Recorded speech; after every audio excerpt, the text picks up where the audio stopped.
right, welcome to Just Kicking It Soccer Podcast, where we talk soccer, football, only the way that we can, and the way to relate it to the people that they can relate to it. That's we take the hard parts of it, make you want to watch it and have fun. Yeah, absolutely, man. Appreciate everybody tuning in. We back. Yeah, man. Happy You to be the here. Dallas snowstorm treating you all right, man. I mean, you. Yeah, man. I done thawed out, man. We got up 70, 80 degrees actually this weekend. We should be hitting 80, man. So all is well. I'm back in the mix, man. All right. All right, man.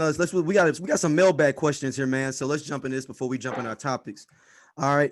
First one comes from Justin Robinson. He says, this podcast is something I've been looking forward to seeing. Actually, brothers that's breaking down the brackets of the way the Champions League can be, and also just letting me know what's going on in other leagues. I really only kept up with La Liga for most of my life, but seeing you all talk about the Premier League, Serie A, and Bundesliga as well keep me on point. Now, my question to you all is, going to you all's idea of the Super League, within this Super League that you all have constructed and came about with, what would be some different rules changes that you all would be in there compared to a typical FIFA? Or do you think FIFA will not let typical rules convey?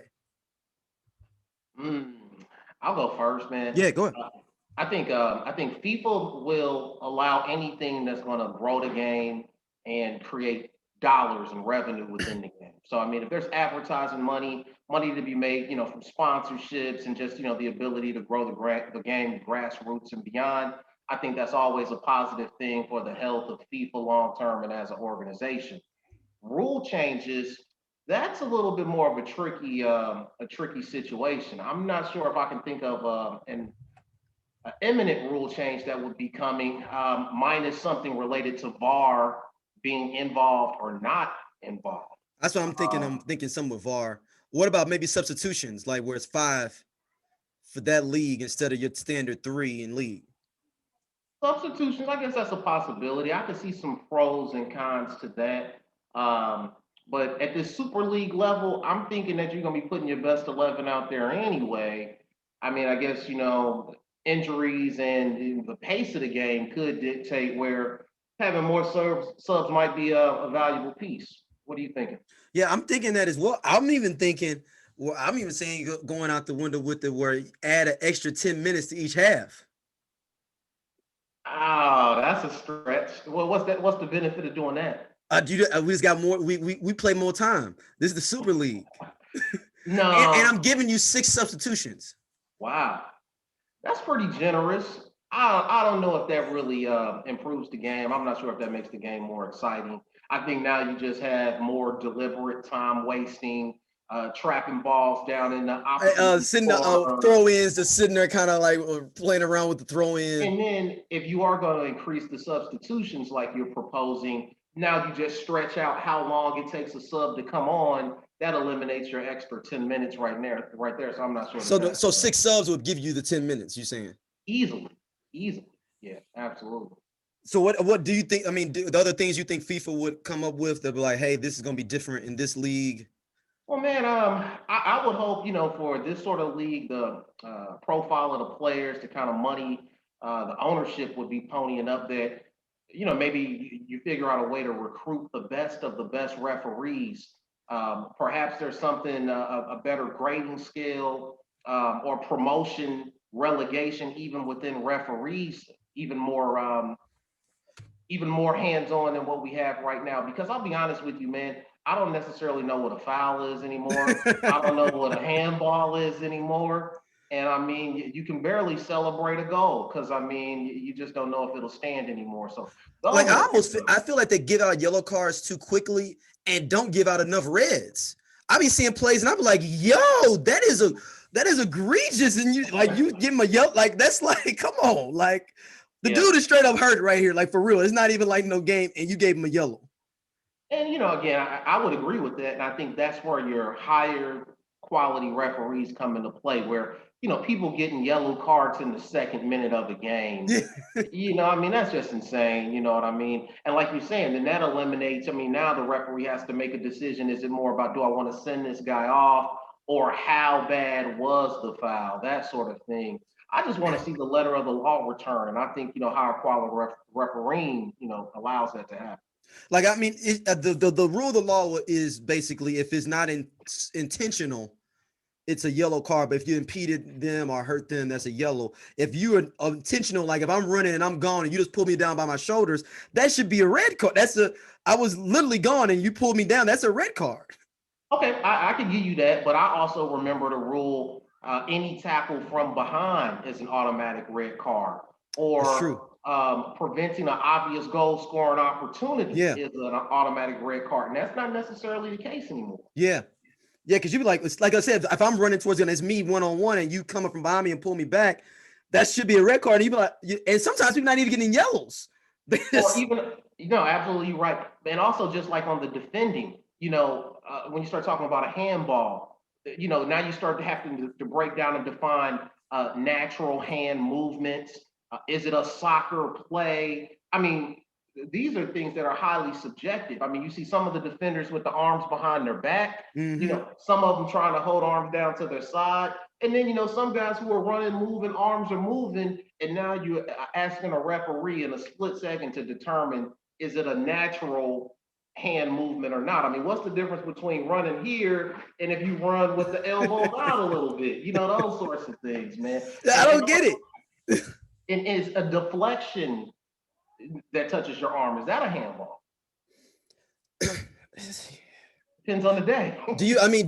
They needed to go back and literally have I guess what did the Christians have when they decided what books of the Bible, the council of Nicaea, we need to go have a council of Nicaea, all right, this is what we're going to just stamp it down. All right. If we don't decide it or not, we just need to have a true definition across the board.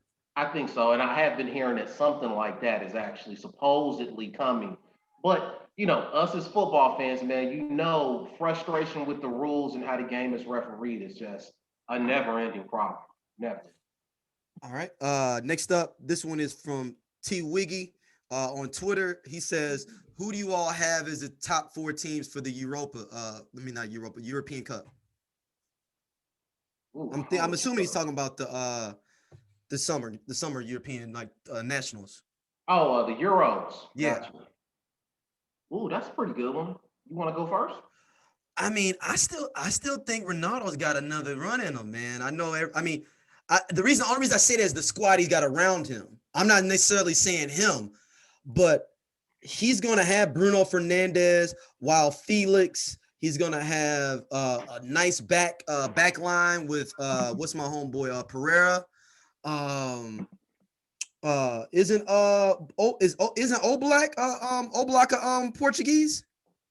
I believe so. He's got the pieces to be David Robinson going to get double rings real quick, where you didn't think David Robinson would have the ability to get another set of rings. But it's like he's still David Robinson, but it's like your rest of your squad was sitting there nice with Tony Parker and everybody else. I say you've been really big on this Portugal squad for a while now. Yeah, man. I think Wild Felix, man, dude, he is underutilized at Atletico. I do like him a lot. Pulling the strings. Yeah. Creative. And it takes because he's used. That's why Suarez was getting off at first for so much. Because he just hit his 500 goal club. So that's a big achievement. Yeah, Suarez is looking. He's looking like he's vintage. That's because he's got a good playmaker on that wing now.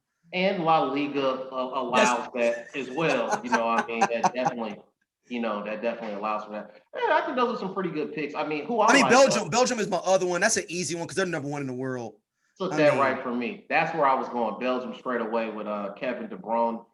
With Tielemans, they got him. Tielemans. Yep, and then they got good strikers up front, solid Lukaku defenders. Exactly. So I kind of feel like those are good guys. I always like Germany. I feel like because they're gonna roll out a squad. They're gonna roll out a squad. They're gonna easily reload. I guess my dark horse would be France. I think they just have so much athletic talent. They got a whip. It's just are they gonna play together though? That's the thing about them. You got it. If they ever put it all together, it'd be hard to stop. They're the best team name-wise in the whole thing. It's just that I don't know is Griezmann gonna be okay? Is what Griezmann's gonna show up? You never know, and they're prone to do infighting. So many prima donnas, so As many you of those said, as you guys. always said before, there's only one ball, and you got to think you got Griezmann, Mbappe, Pogba, Martial. What's your boy? Your CDM. Uh, uh, um, Contact. Conte, and Yeah. I'm missing people on that front. I know they got another person on that front. They got like 12 people up front I that mean, they're gonna have even to rotate. Giroud at Chelsea. I mean, he's getting a little Drew. long in the tooth, but let him tell it. He deserves to be there. You Yeah, know, but I'm saying it's got enough. I don't even know. Honestly, the World Cup previously, they just overrushed people on athleticism and just straight and that's being fueled by that African pipeline, that African that you always talk population about. base. Let's never forget that. That's what's fueling them and really giving them a chance to compete with some of these teams that are actually a bit more skilled. So I like those guys as well. I mean, And then what do you think about Poland as a sneaker? And if Lewandowski just goes off, it's could he possible. pull it off? It's possible. I think he needs a little more help, but they do have some young pieces that I like. I just playing on FIFA, man. They got some players that I like on the come up. But also England, man. England, I Yeah, never want to rule them out, man, because they start so young. They're so organized. they got some dope players too. They got the youth system in place where that could really work. That could really work. Like I always don't trust that. I just always haven't trusted England in a tournament format though. They've Oh, always disappointed. Like it's no, all. they're always a crapshoot. You'll hit snake eyes I easily mean, with those they'll guys. tie the U.S. in a year with like when they had Rooney. All the like, that was no reason for them to tie the U.S. that Yeah, year. it should have never been that close. Absolutely And right. the crazy thing is, us, the American soccer fan that doesn't know anything, is like, oh no, we're straight. Like we Yeah. tied. They like, no. They played down for us to get that draw. Like that wasn't supposed to be. That wasn't like a great feat. That was one team not playing well. Yeah, exactly. And like you said, playing down to the level of competition, those guys are easily guilty of that. Definitely. Yeah, because we have so I just want to go through this roster real quick for France, just because I'm just interested to run through it. So Mbappe, Griezmann, Giroud, like you said, Pogba, Leloris is one of Conte, Cavani, Martial, Pavard. Damn, they got Benjamin Pavard. Damn. Coleman, Mm, Varney, Luis Hernandez, mm. uh, Mtidi, Matuidi. And he is nice, yeah. Oh, Mindy, your boy Mindy, both Mindys. Oh, the defender and the goalkeeper. Yeah, Yeah. Upmankano, They got some. Raboy, Rabiot, Thavin, Lingalet. Look, they Yeah. got a squad, and I'm just scrolling. And then you might as well add into the mix. There's probably another 3 to 5 players that's playing in the French league right now that deserve a chance to get called up that we don't see on a regular basis, but are Yeah. ball. What about the Dutch squad though, too, man? Yeah, they're again. I kind of put them right there in that same second level with England, where if it clicked, it could work. It could Yeah. definitely work, but I just don't see them as a favorite. The team that I think that's fallen off nationally, well, two of them, it feels like Spain and Italy have like taken 2 or 3 steps down. Yeah, it looks like the teams got old and didn't really Yep. reload. And they didn't reload. Like when they were running stuff the last few Euro Cups, they were like, "Oh, we running it," and nobody behind them to pull up. Yeah. And another couple of teams that I think are at least fun to watch, and if the dominoes fall correctly, Scotland could definitely make some noise in there. I think Ireland can beat you on the right day as well. So I And watch. Wales too. Yeah, that's a good point. And if Garrett Bell shows up for real, you never know. You never know what's going to happen. That Welsh squad, yeah. All right. Our last question comes from TQ. This is a Twitter question. What do you all think is a harder championship to win? Champions League, Europa, or national? I mean, or your country's league? Ooh, man. For me, it's Champions League or Premier League. Yeah, because Easily. Champions League is like going to the NCAA tournament. Like Yeah. you got everything's got to kind of go in order.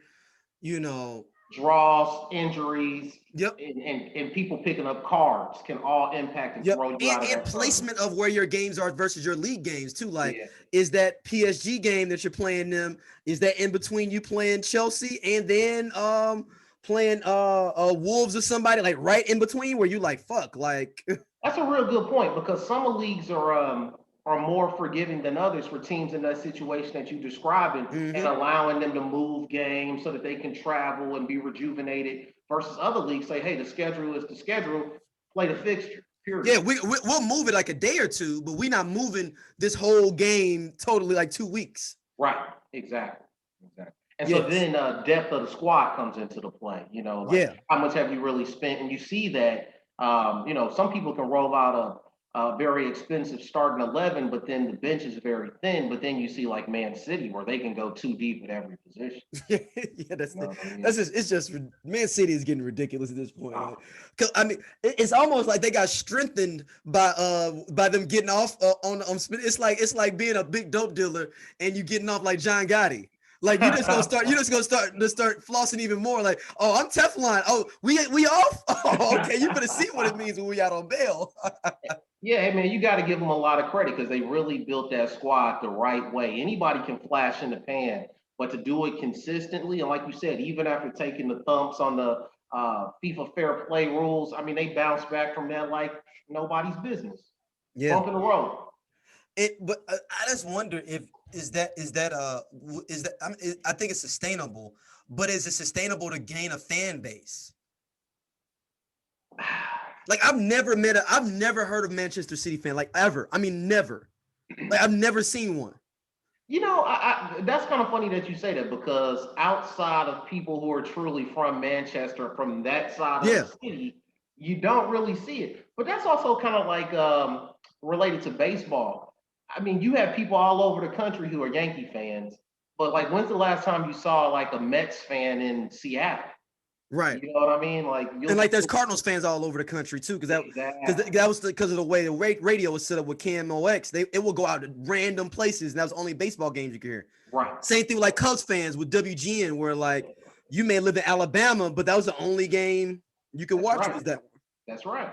No, And then when Ricky talked about that at Liverpool when he was in Jamaica, like that was the only team he could watch was Liverpool. That's how he became a Liverpool fan. Yeah, only game in town. Yeah, you definitely become a fan. But and just like in certain cities here in the States where like the Clippers and the Lakers, the Clippers are always gonna be the little brother, the step Right. brother. Doesn't matter what team Yeah, they put out there. exactly. Yep. Yeah, I just feel like Manchester City is like I've never met a fan at all.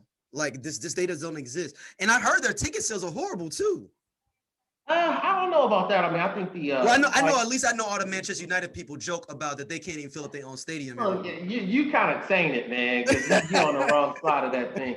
But I think Man City has a very strong fan base because people like to watch exciting players. People want to see goals being scored. Man City delivers that week in, week out, high quality games. You know, you just watch some games, you know, on a Saturday. You're just like, this is kind of boring. Not a not a whole lot of attempts on goal. Man City's going to give you attempts on goal. You can guarantee that. That's So true. I mean, if it's all the same, am I going to go watch Burnley or am I going to go buy that ticket to the Etihad and go watch Manchester City? It's a higher quality game for sure in Manchester City. All right, so let's get into the topics, man. You brought up one laying down the wall, a new phenomenon, laying down behind the wall. I'm assuming, right? Yeah, laying down behind the wall. Have you seen this? I've seen it Yeah, a I didn't couple know. of I times now. saw this recent. I was like, has that always been going on? And I just didn't know that was a rule. Like, it's like when the rules, like, I didn't know you could do that. Like, Well, I mean, I guess it's a strategy you could deploy, but that definitely was not something that I saw growing up as a kid, like no. playing the game, watching the game in the 80s, the 90s, the early 2000s. That's why I said it's kind of a new phenomenon to me. I think it makes some sense. You know, I mean, the problem always was, you know, you want the wall to be unified, you want the wall to be tight, the correct angle, you know, to cover as much of the goal for your keeper as you possibly could. But now, with how creative these guys are with these free kick routines, some of Cass the is jumping right over the ball, like, because exactly, that's what happened to Porto game. That's what happened in the Porto game. And they was like, man, they should have put somebody below the wall. I'm like, wow, so hold on. Y'all getting mad about a tactic that's brand new that they didn't employ? Hey, man, but I mean, it sucks to be that guy where you literally like throwing your skull out there just, you know what I mean? Like, hey, that's dedication. You should get a little helmet or something like, all right, hey, man, pass me that helmet real quick for this next play. And you know CTE is going to happen to somebody getting struck. You know what I mean? Or in your ribs or something, man. Easily, yeah. Really. Are they really like, or I guess maybe it's a preventative thing, and like because nobody's really gonna try to test that bottom. Is that the thing that people kind of like? It's really here to fake you out to not do a low one. Well, but no, is anybody really gonna take a shot at the bottom? I've seen people that have tried to be, you know, slick and, you know, make you think they're shooting for a corner, and then the wall jumps and they will strike it hard along the ground, and it causes your goalkeeper some problems because that's. Well, no, I'm talking about if with the player laying there, do you rethink it like, dang, okay, I was gonna try to do that, and like nobody ever tests hitting the dude at the bottom, like, you see what I'm saying? Like it's like, all right, they got me locked in on that area, but somebody's gonna be slick and try to go after it and like try to get deflection or something. Oh yeah, no, it will happen. I mean, but hey, I mean, I guess that's part of the game. You know, strategies always, you know, come up, and we'll see if it sticks or not. Long term, time will tell. Yeah, I mean, because I mean they were going at Juve for not having somebody on the wall. I was like, how do y'all get mad about somebody not employing something that we didn't know you could do? Yeah, and it really sucks to be that guy. You know what I mean? Like who gets thrown out there for that? You got to be a disposable player where coach is like, hey. Like, hey, do you want to get subbed out, or do you want to go into that wall? Yeah, is that a weak link position? I think it has to be. Got to. But I mean, but what position would you sacrifice if that person do get hurt? That's a hard one. Like, am I going to sacrifice a center back? It's got to be like a left back or right back. Or that's probably your best bet. Yeah, for that. Yeah. Because you don't want your middle to be hurt. No. So next up, man, we talked a little bit. We talked about before we started the U.S. prospects, man, being on the rise.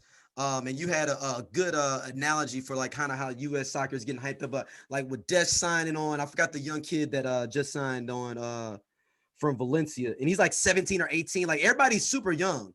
And that's the thing. Like there's only I think the oldest player is Yedlin. They said Yedlin and Steffens are the two oldest players on the U.S. team, and they're 28 and like 26. I mean, I think that's a good thing overall for the for club and for the country, I should say. This youth movement, this resurgence of youth, and these guys have been in the system and grown up in the system now. And this is what we used to talk about in the mid and late 90s was developing that facility down there in Florida where they could live and go to school and play the game and have access to the, top-notch facilities and coaching, from a very early on to be able to compete with these European powers, So I'm kind of happy, and I see it like we were talking about a little earlier before the show began. The pipeline of prospects is what's developed. It's not that the U.S. team has necessarily made some major strides to compete with these world powers. I think what's happened is they've developed a pipeline of youth and quality coaching of the youth, and we're starting to see some fruit of that labor with like Dest over there in Barcelona. Like the other guy you're talking about in Valencia. His name is Yunus Musah. Yep, yeah, Musah. You're starting to see those guys shine, and that's exciting, man. I mean, that tells me the future's bright. Yeah, I mean, they said that he could have played for U.S., Ghana, Italy, or England. Hey, that's saying a lot, man. He's only 18. He's starting for Valencia, I guess. Yeah, we have seen players flip-flop in the past, but hey, at least he's on the right side of it. How many times can you do that though? Can you just are you locked into you only can do it twice? I think you get it twice, and I think you have up to there's an age limit where you can't change affiliation anytime. Okay. I was like, I just be a free agent all the time. Like, okay, thanks. I do that. My grandma is part Spanish, man. Like, let me go and get on the Spain. Well, like you've seen that, like Diego Costa from Chelsea. First he was Brazilian, now he's Spanish. Right. And that's not even the same language. You'd have to go to Portugal for it to really like make sense. What it really boils down to is like, who's going to allow me to get on the field? You know what I mean? What's the easiest path to get on the field? And if I can get on the field, who's going to give me the best opportunity to win? I think that's what these guys, Yeah, it looks. I mean, they have a squad coming up, man. I mean, we'll see how it applicable to. I won't believe it until they can win at Mexico City. That like if they can win in Mexico City, then it's like, oh, okay, y'all for real. And that's a good benchmark, I think. I mean, with the altitude, of the Azteca, what I Mm-hmm. mean. That's always been the hurdle for the U.S. team. If you can perform with 100,000 at that Yeah, I don't want altitude, this COVID Mexico City win. No, I need a full on 2024 Mexico City win, not a 2021. Like you know what I'm saying? Like it needs to no, be like them boys at you, getting at you out there.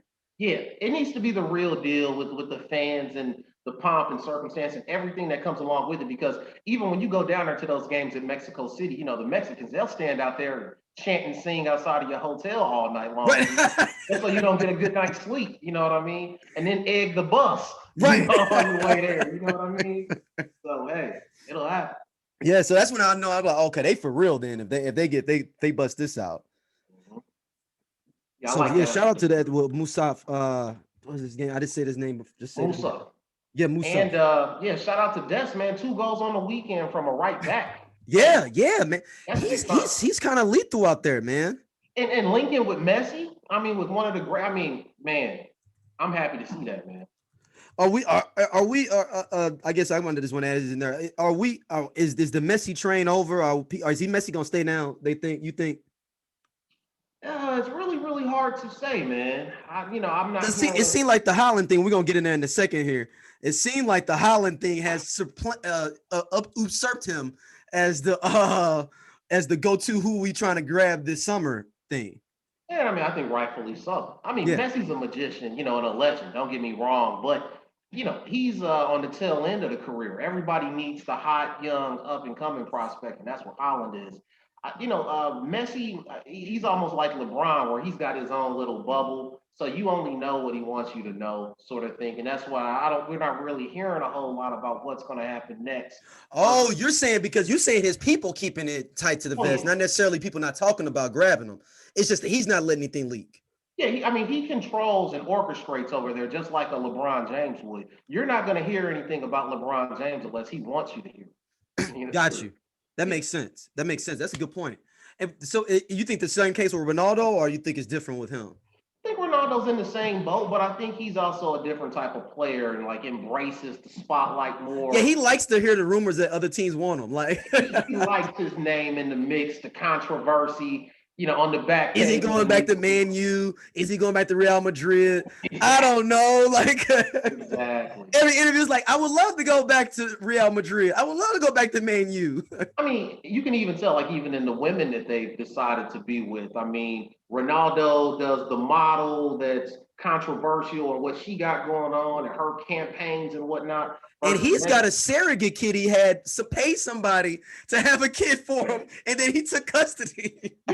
Yeah. It's that Kim K. You know what I mean? Like, hey, we can't blow this all the way up. Hey, look, and that dude's trying to physically engineer his own children, dog. Like, oh, you 6 foot? Hey, like, like, hey, look, I got a plan for you. You want $1 million? I want to engineer this kid with you. That's incredible, man. But like, you look at Messi on the other hand, man, you never hear nothing about his wife, homemaker, quiet, lip zip. You know what I mean? So they're just two different players. So let's get into this Haaland thing, man. He's going to go to every team at this point. Yeah, I mean, if you listen to the media, you read the newspapers, the websites, man, he's got a flight booked everywhere. But what I do believe, that he is being very honest and truthful about is if Borussia Dortmund cannot offer him Champions League football next year, he's got to go. And I mean, for him at his age, that's the tournament you want to be in. That's where you want to be seen. So I think the door is closing at Dortmund. And I think that's just really opening up things for your club, my club, and the rest of the gang chase. I'm getting tired of him, man. I mean, of course, if he signed, it'll be great. It's like the girl we all trying to holler at the club, and you like, man, I'm getting tired of trying to talk to her, man. Are you finna holler or what, man? I mean, it's like 12 dudes up in here all trying to pop. It's all good. I'll fall back. You know what I'm saying? I'll fall back. You know what I'm saying? That we're not gonna play this all day. I'll fall back. Right. It's only so much energy I can give. Yeah, it's getting tired. And the Sancho thing got a bad taste in my mouth still. So I'm just like, yo, I ain't believing nothing until that dude's holding up a jersey. I mean, that's a really good analogy, and I definitely understand where you're going from. But sometimes Shorty be so bad, you be like, hey, I gotta shot. I'm not leaving here tonight without taking a shot. I said, Shorty, so bad. You like, look, I don't care. I'm gonna shoot my shot and see what happens. Yeah, we all been there. Oh, 100%, 100%. So, I mean, this Haaland thing, I don't even know. It can be. I mean, he could go anywhere he wants at this point. It's just, nope. Everybody will pay whatever he wants. I figured at this point. Yeah, I mean, I think he can write his own ticket. Now the things that you got to start kind of considering is like, what's the impact on your club? What other things are you going to have to sacrifice to bring him in? And I think it's also important that he's at the right club with the right sort of young talent around him. So where it's a project they can build something together, which is why Chelsea.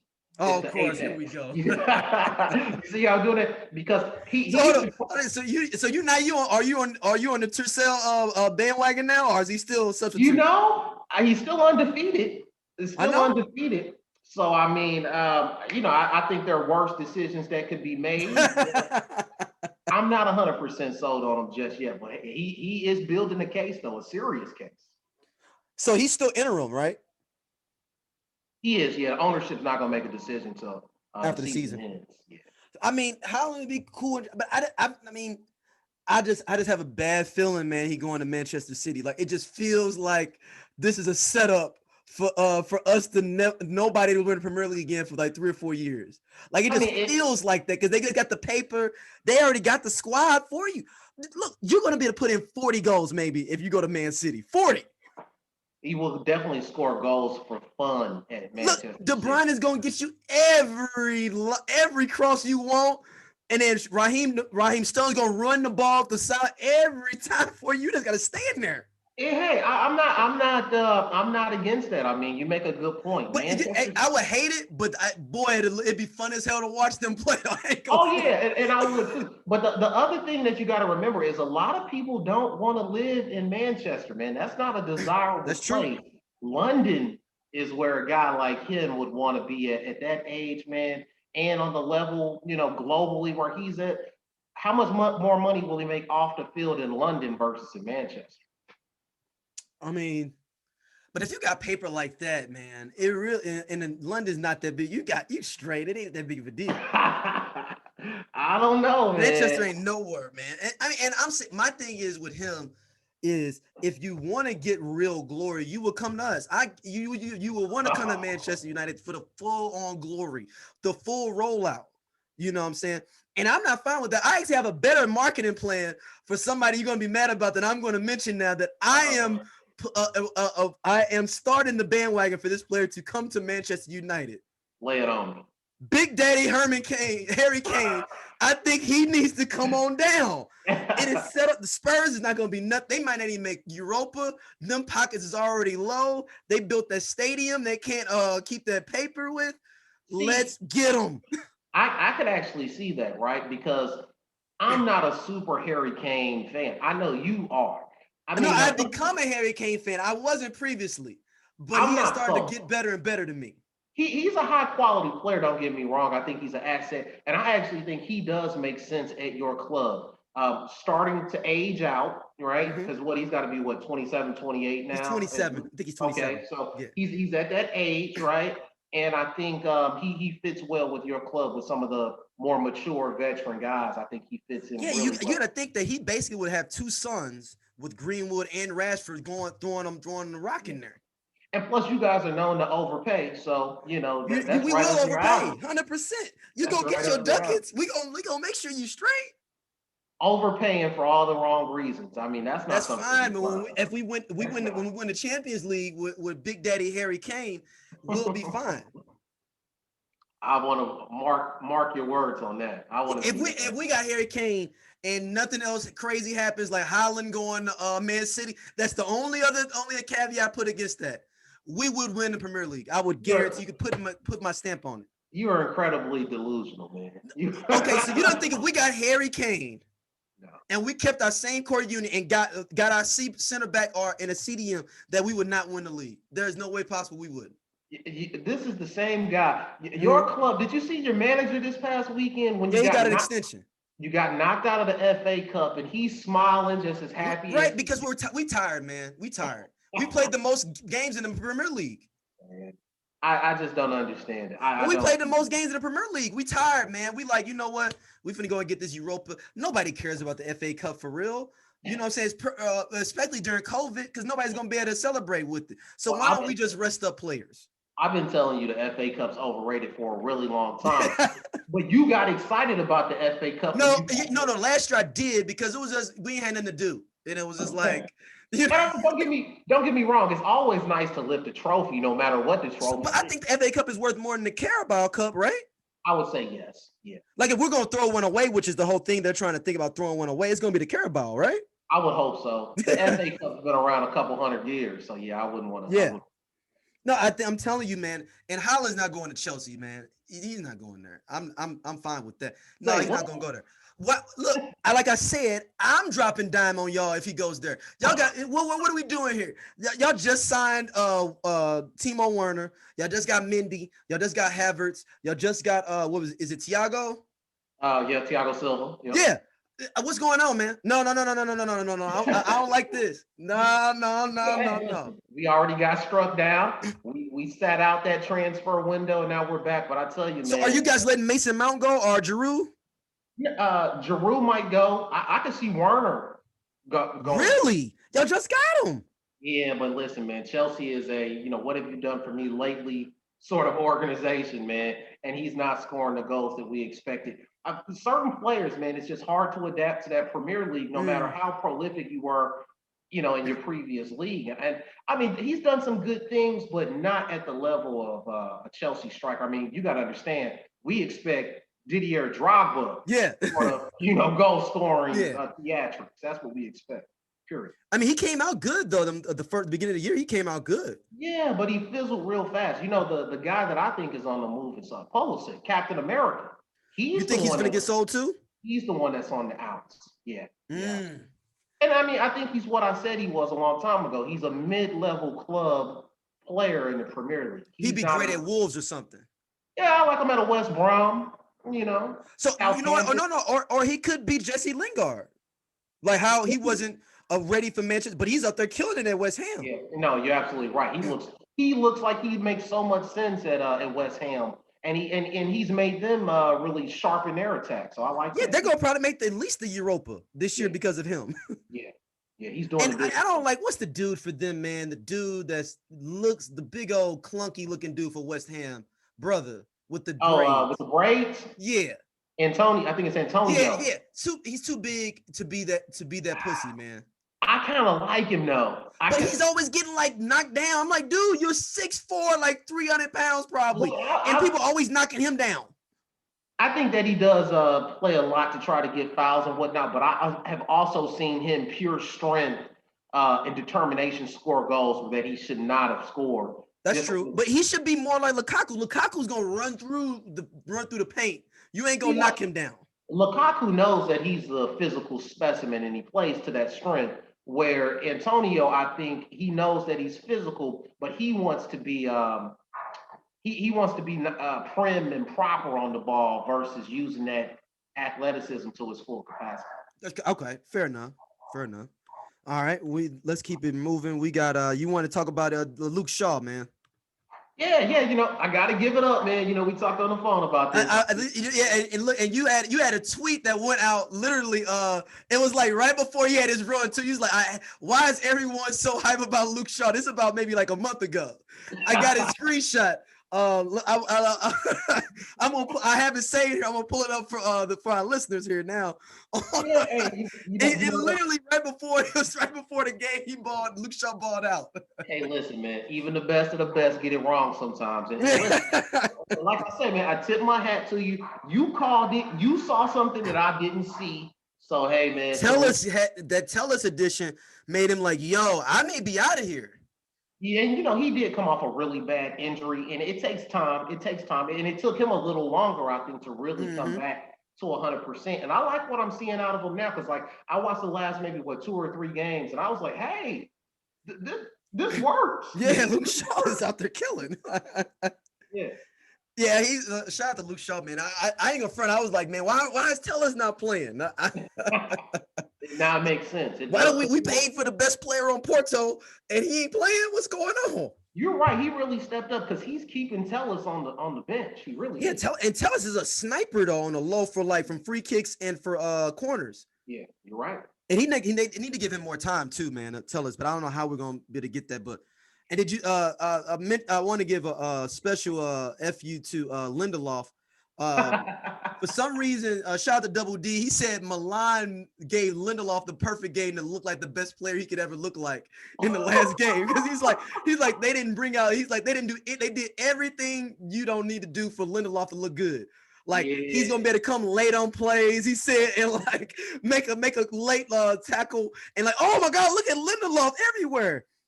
And I think really what he proved is that he is a Serie A, an Italian league player. The pace of the game there, I think, suits him. This Premier League. And you know what? You might be onto something. Because he was an all-star against Milan. I put a wager down that that's where he ends up. Absolutely. Because that's a good point. I didn't even think about that. That might have been like a little guest starring role for him. Like, oh, okay, well, you can play in this league. He might have just earned himself a nice little bag in Italy. Yeah. So man, shout out to Luke Shaw. So you want to get into this this Donny Van De Beek thing, man? Yeah, I was hoping that you would reciprocate the love because now we're starting to see. I saw a headline today where they're starting to try to determine, where are they going to sell him to? Because he's definitely not getting a lot of playing time.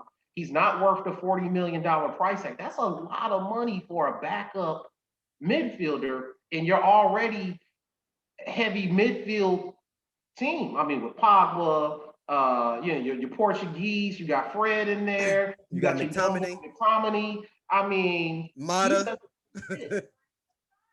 Juan Mata, Matic, all them can play midfield. Yeah, that's true. That's true. I mean, do you think is he going to get sold in the summer? I mean, the rumor is that we're going to try to package him in a swap and throw in 20 mil for Varane from Real Madrid. If you could pull it off, that makes a lot of sense. Now, we have to also remember who our general manager is. Yeah. So, yes, that is a great package deal for us to come up with. Everybody I tell that, they'd be like, oh, no, that's actually a good thing for both teams. That means we're not going to do it. We're not going to be able to execute. Even though that makes sense for both squads, we're gonna give you him plus 20 mil. You know what I'm saying? And then we take Varane. I mean, it'll be something as silly as like not signing some paperwork on a transfer and then the window closes. We've seen them screw up, by paperwork and signatures and not performing the physical in time and this, that, and the other. So I mean, the key of Donny Van De Beek is if Pogba's coming back or not. And Pogba is really kind of holding us hostage right now, basically. With that kind of talent level, that's exactly what you can. I would too, though. I ain't mad at him. Yeah. I ain't mad at that man. I mean, do I even need to ask which one do you want? Of course. I mean, we're gonna have Pogba. Okay. But now this is the other one. Juventus has one. I'll take Ronaldo off your hands in a swap. Even at his age. I only need him for I only need it for 2 or 3 years until we can get Greenwood going. Yeah. See, because Greenwood is the heir apparent to that central striker spot. Everybody else is coming in is just holding spot for us. That's why I'm willing to take Big Daddy Harry Kane for 3 years there in that spot. I like Greenwood, but I'm not sold though. I mean, he's the future at that center forward spot. I'm telling you. You jump out there so early, man. That's not early. That's not early. I like what he brings to the table, but I just don't feel the consistency. I don't feel he's only 19. Still, we've seen 19-year-olds take over the world. Yeah, okay, but they taken over at Manchester United besides Rooney? I mean, how far back you want to go? I mean, Beckham was what 19, 20 when he came up. Yeah, yeah. Yeah, okay. You In the know, I mean, modern era, in the last 20 years, nobody's come to Manchester you United guys in have been 19 struggling the last 20. because we've had always had vets. Like you always kind of got to sit your spot. Now, the dude that you need to watch out for is my man Diallo. And I That's the did. sleeper cat. You know what? I wasn't buying a lot of the hype when he first got You signed. said that header against I Milano? saw that header. That was good. That was and his height too, because he's only like 5'7", 5'8". Yeah, that was anticipation of knowing where the ball was. Like, I mean, and the skill to be able to do that, stay on side. You can and that was on a probably, 6'3" defender. yeah, no, you're right. You're right. So that I mean, now we may have to take a step back to take a step forward because if we lose Pogba, that's going to hurt us. Like we're going to take a crater. It's going to be about upgrading Diallo. That's why I think you switch Greenwood over to center, move Diallo up to the other wing. What about your other young winger, the one that is with the club right now, James? I like him a lot. Yeah, man. You talking about Sonic? We call him Sonic the Hedgehog amongst the Manchester United nation. That's right.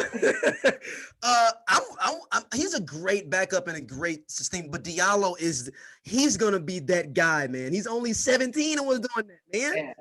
I already get the feeling from Diallo like he's got that special sauce. Yeah. You know what I mean? He's got an extra couple of tricks in his bag, and I like it. I mean, James is good. James would be great at like a West Ham or something. Like he would be at Excel. It's gonna be like if he's cool with really how Mata and Matic are, where they like, yo, I'm just gonna kind of get in where I fit in. But if he doesn't want to do that, he's gonna need to go to Wolves or go to he can go. Spurs is falling off so much now. He can go to Spurs even and maybe get his game up. Possible. Yeah, you're right. Because I think Spurs is gonna fall apart. That's why I'm saying it's gonna be a fire sale. I think on all these guys. I think Spurs definitely has a lot of problems, man, right now. I mean, they have similar front office problems like you guys do. I mean, Daniel Levy, he's a complete nut job when it comes to selling players or buying players. And they're cheap. Yeah, he's proven that time and time again. You got Mourinho as the coach. He's a ticking, walking, living time bomb. You never know, what Mourinho's going to do. And the club, a lot of the players, the talent's starting to get older. And like you're saying, your boy Kane, people start looking for brighter pastures. You got to think, and Kane's never really got the win-win yet. Yeah. And I mean, and everybody wants to lift trophies. You know what I mean? But, they do got that huge, beautiful stadium that they really haven't been able to really kind of enjoy and kick off. So I mean, facilities wise, being in London, they are a big club. So who knows? I mean, it's probably. I mean, numbers wise, is it probably what Arsenal, y'all, then Spurs, then West Ham for London? I mean, of course, I'm going to say Chelsea first. No, I'm talking numbers wise of people, not that are fans. Oh, yeah. I'm not saying necessarily like most. I'm just saying like the amount of fans that you would see in London that would just be that fan. Yeah, I think that's accurate. Because it'd be Arsenal first, right? Arsenal first, yeah. So Arsenal, y'all, then Spurs. But Spurs was damn near at one point like at the same level as West Ham for a long time, right? And pushing Arsenal once upon a time. Yeah. So that's why I won't count them out. I mean, they stick around and they put up a good fight year over year. Yeah. Let's jump into some Champions League recap. Let's talk about the brackets, man. Your Chelsea boys, man, they have the Eastern Conference. As I told you on the phone, they have the Eastern Conference route in the NBA in the 2000s to the championship. The New Jersey Nets going to the finals 3 years in a row. Listen, they all count the same. They all count the same appearances wise. We got Porto. Yep. So I mean, that's going to be a tough match, man. Yep. They know slouches. They definitely got talent at every position. But hey, listen, man. I'm waving that mighty Chelsea flag. I think we're going to be right on there. Right. Is there a way that you all would not retain your manager and get to the finals and still not retain him? Is there a scenario that is possible? I think so, because he's just interim. I think so. I mean, he's brought some stability. No losses on his resume. So I mean, I like what he's doing and what he's bringing, but I think right now we have the nucleus in place where once we get Haaland, the crown jewel, to stir the pot, and we're gangbusters. So I don't think that the manager is super important. The manager is only going to take us to the next level. We don't need the manager to hold this together. And so you got. I'm sure you got your Chelsea boys going through that. Absolutely. All right, we got Manchester City versus Dortmund. For me, that's a no-brainer. I got City. Yeah. I got City. I mean, Anywhere, anytime. Haaland will better maybe keep you in it, but it's just Dortmund doesn't have the best defense in general. So No, no. I mean, and Dortmund is exactly what they are. Feeder club. They will put together some, highlights and do some exciting things, and they are a dangerous team to play because of all that young talent. You never know if it's going to click. And if is it this the clicks, most popular Dortmund has been in a long time? You feel like because of Haaland? yeah, I would say so. But they've had this sort of recognition and being a club that produces high level talents, and so I mean they're just doing more of the same. All right. Next up, we got uh PSG got a bad rap. They got Bayern. Yeah, I got Byron in this one, Yeah. man. I got This is Byron. and is Neymar gonna be back for this? Because he was been hurt. I'm not sure what his situation is right now. I know he's been hurt. He didn't play at all the round against Barcelona. Who knows, man? He's prima donna of all prima donnas, man. He plays when he Is he wants. one of the worst prima donnas we've seen in a while in football? In my mind, he kind of is the definition of the prima donna. When I think of, seriously, when I think of the modern footballer, young, made it to the highest of heights. I mean, the guy you just never know. He doesn't produce and meet the expectations I think that have been set for him. Yeah, he's just yeah, like you said, he is the prima donna. He's the stereotypical like the guy that he has all the accolades, all that, but he's always hurt or he's always like, I can't make it. I'm mentally not stable enough to want to play this week. He's got 15 excuses. And he's not just playing against the other 11 guys on the pitch. He's always playing against the referees. He spends more of his time talking to the referees during the game than his own teammates. What game was that? Was it when they were playing? I forgot who they were playing. And he was chasing down random balls for no reason that had no like that was like literally like the even the keeper was like, yo, what this is like what are you doing? Or you find him, doing some fancy footwork, showing some skills, which is nice to see, some silky skills. That's always nice to see, but it's like, where's the end product? Where are you bringing in the teammates? You're not developing a fluid team motion. It's just a lot of showboating, and I just think that gets stale after a while. Then we have the battle of the battered teams, Real Madrid and Liverpool. Ooh, man. I don't know that I can't. This one's hard, man, because I don't know which team's gonna show up. Advantage push, honestly. Yeah. Advantage push because you're absolutely right. Who's gonna still be injured and hurt, and you just never know who's getting off the bus, man. What team is gonna show up? But if I had to pick one, I actually probably go Real Madrid, honestly. Really? Because you think Liverpool's just so beat up that defense, man? Yeah, I think they're just completely destroyed right now. And I mean, Ramos may not be playing. They said either he may be hurt for Real. Yeah. So I don't know, man. I mean, if I had to, it's like I said, yeah, it's gonna be Real Madrid. 6 of these, half a dozen. Yeah, I mean, if either way, I'm not really willing to hitch my cart to either one of them on that because they're both being pulled to the slaughter. I think that you all will be able to defeat either one of them just because you all have a cohesive unit and healthy at the current moment. Yeah. Yeah. Yeah, I mean, yeah. I mean, and it's sad, and it's kind of sad they were at the bracket playoff because they should have set up for that Bayern Manchester City for that final if they really want to get that bread. Oh, that would have been the one everybody wants to see. No, you're right about that. If they wanted to make some real bread, and they should have figured that out to make sure that you set up the bracket, that could potentially happen.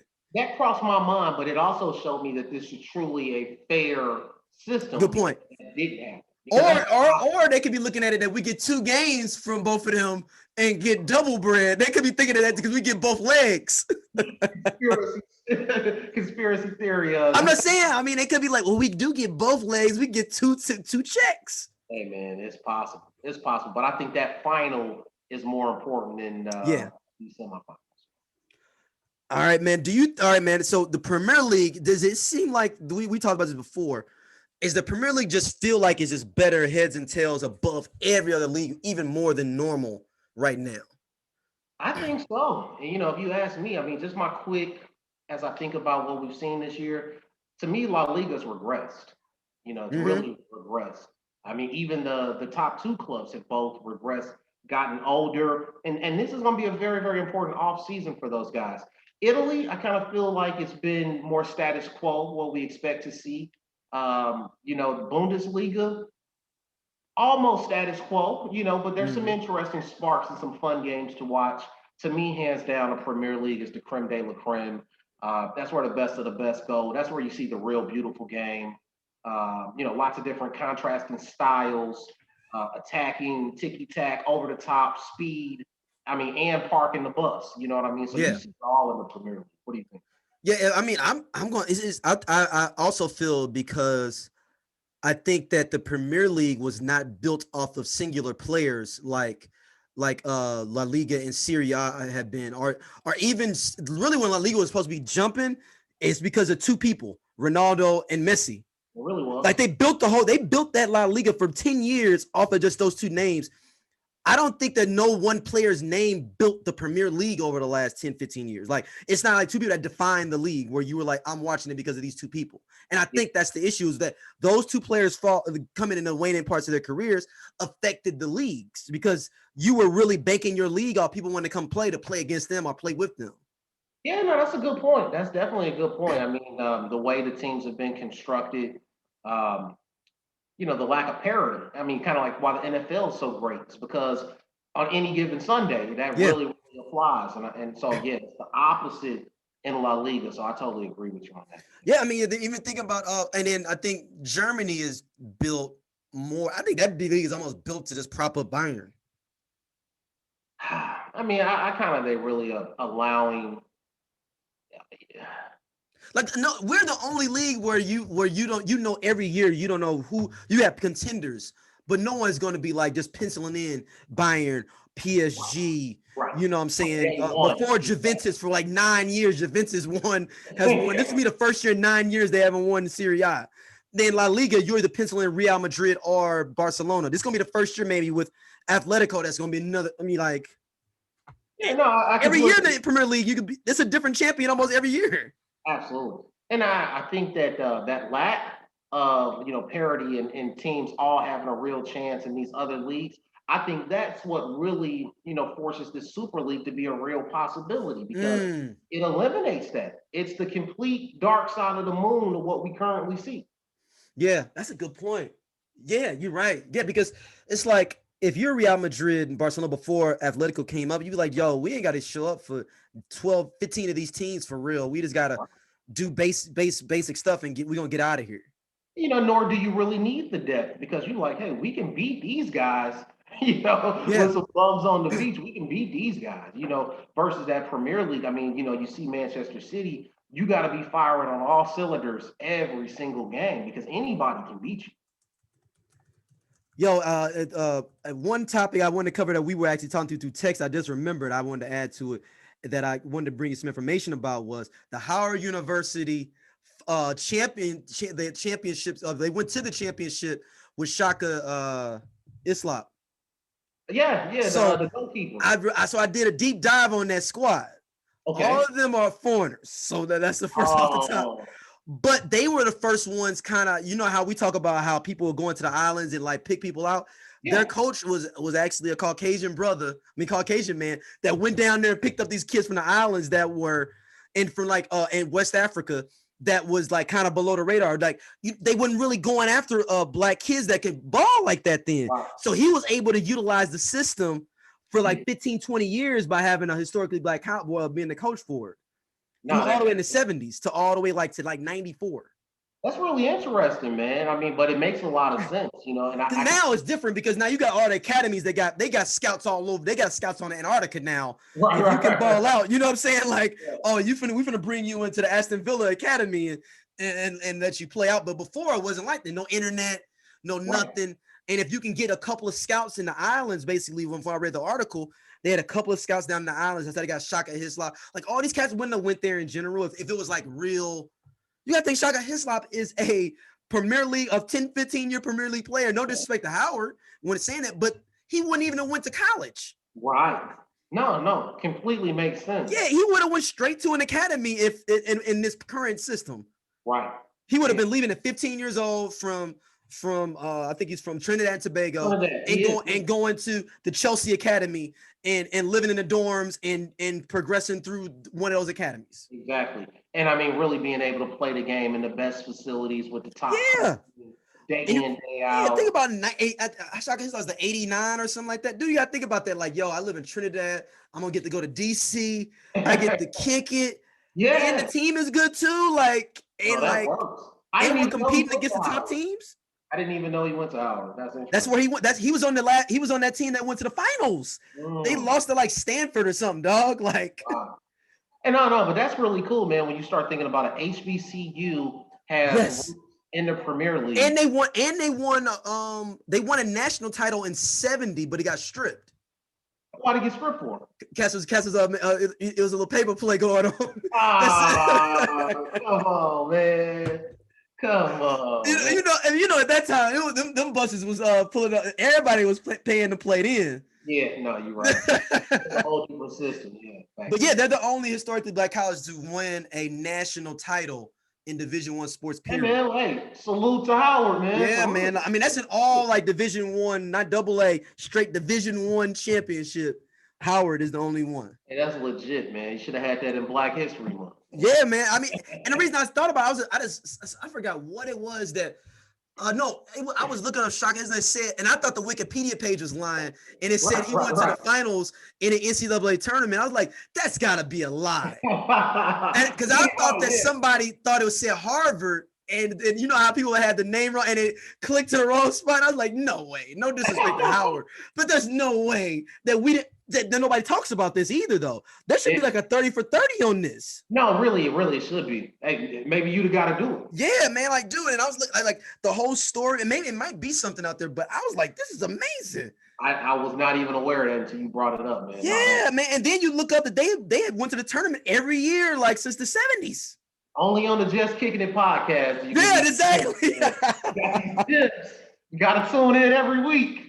That's what I'm saying, man. Like, I want to find out like the stories like that. I want to see like stories like that, man. Like, yo, the whole I did if you look at the whole roster names, I didn't even have to look at the story. I knew what the hustle was, but when I saw all the names, and then like to see the little countries next to it when you look on like rosters. Yeah. Call that out straight away. Yeah, and then I was like. But the dude's last name was like Keen. Like the coach was like last name is like Keen. So it's okay, this is one of those Coach Carter situations. They got their passport. They was in DC living up. And then bring them in like, yo, you get to be here, you get to kick it. It's all these chicks at Howard, and we balling.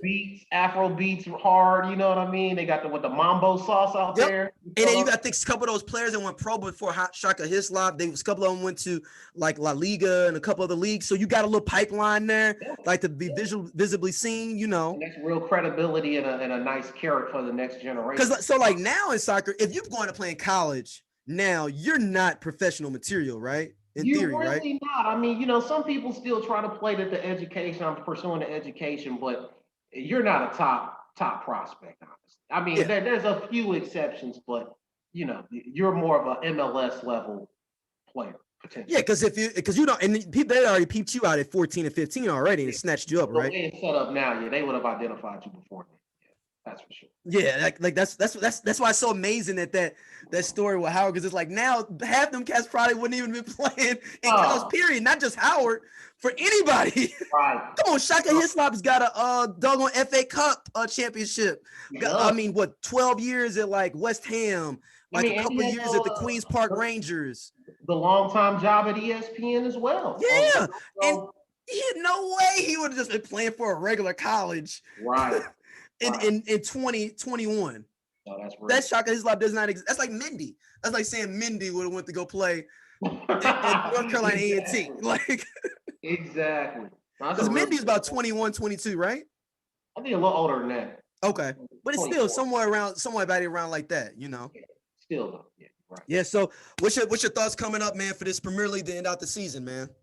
Oh, I think Manchester City's pretty much got it wrapped up. I Yeah. mean, it will be interesting to see how the rest of the top four kind of fills out. And I tell you what, man, another thing about why I love the Premier League so much, I'm excited with this relegation battle. That is a lot of my attention right now, man. Watching Yeah. them Hey, bottom two. Fulham's making it interesting, aren't they? Man, they do, and all of those teams still play extremely well, exciting football, man. So I mean, that's what I love about it. Even though they're at the bottom of the table and somebody's going to take the drop, it's still exciting to watch those guys jockey for position. Like if and even like there's some teams that I got rather see a Burnley go down than West Brom. Like West Brom seems more funner than watching Burnley play. Yeah, more attractive football. Absolutely, yeah, I would have to agree with you. Like Newcastle going down. If they fall down from Fulham, I'm not gonna be upset. I'm not gonna be like, oh, okay, No, I'd and rather see Fulham anyway. any of the teams that do take the drop, I feel like they still have a very, very legitimate chance of bouncing back. So yeah, because I think isn't Watford running away with the Championship League? I'm not really sure. I haven't been paying a whole lot of attention. Yeah, I think they're like running away with it. Like where it was like where they was pissed off, like almost like we mad we didn't make it, that we've got dropped. They might be back. They might be back. Let me see. English Championship. Who is top of the championship? Let's see here. No, it's them and Norwich City are running away with it. Oh, and that would make sense too. Yeah, because they just got relegated last year too. Yeah, they're right there, and then Swansea too. Swansea could strike as well. And I like that little battle that the playoff battle they have now, where 3, 4, 5, and 6 battle it out over 2 legs and have like a tournament style, to just get the third spot. Yeah, no. I mean, I think that's a very good thing that the English game has, is because it becomes exciting to watch at all different levels, both ends of the table, and that's what you see missing in American sports, man. But definitely from the Premier League perspective, I think Manchester City's got this thing signed, sealed, delivered. It's just a matter of time before they lift the trophy. Do you like that tournament style that Bundesliga has, where like so I guess they have 20 in their league. So the 18th, 19th, and 20th are relegated, period. Yeah. The top 2 on their side is automatically in. But that 18th team has to get in the tournament with the the bottom 3 from the other league. Yeah. To stay in their spot. Yeah, and I'll be honest with you, I don't watch that quite as much. But I like the concept of it. I haven't watched it. I like the concept of it. The concept, yeah, I agree with you. Like, okay, no, you were at the top of the not getting relegated. You still got to fight for it, though. You're going to have to fight for your spot. But that's what you want, is that it keeps, the players and the coaches, everybody with their foot on the gas. You can't take your foot off and just coast. Yeah, and that's a good thing about relegation.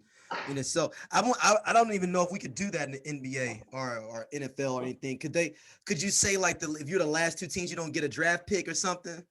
Like if you just tank it like that? Man, I think the collective bargaining in the NBA. You would mess that up? Yeah, that's not going to allow that to happen. But I kind of see that's what the MLS, to me, that's what they're starting to do, because it's going to be so many clubs where they want to have 30 clubs in a minute, right? You could easily have relegation and it makes sense. You know what I mean? And people will still come out the games. Absolutely. Because you have a league already set up along with it, so people wouldn't think that that's already the process of because every other soccer league has relegation. So exactly.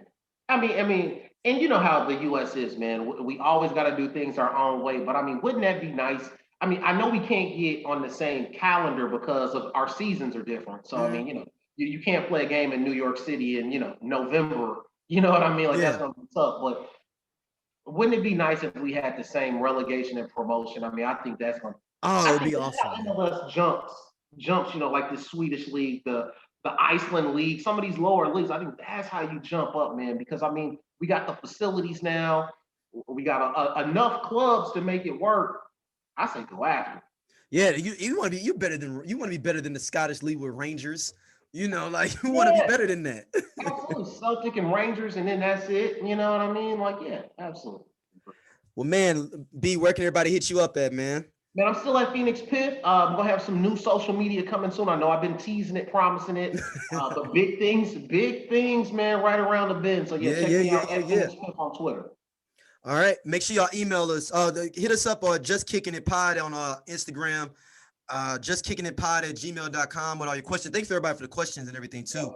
On Twitter and Instagram and the email as well. And if you we have the Discord group, we just kicking it pod on Discord. Jump in with the discussions. We're gonna get that more popping soon too. Yep. All right, y'all. Everybody have a good one. Peace.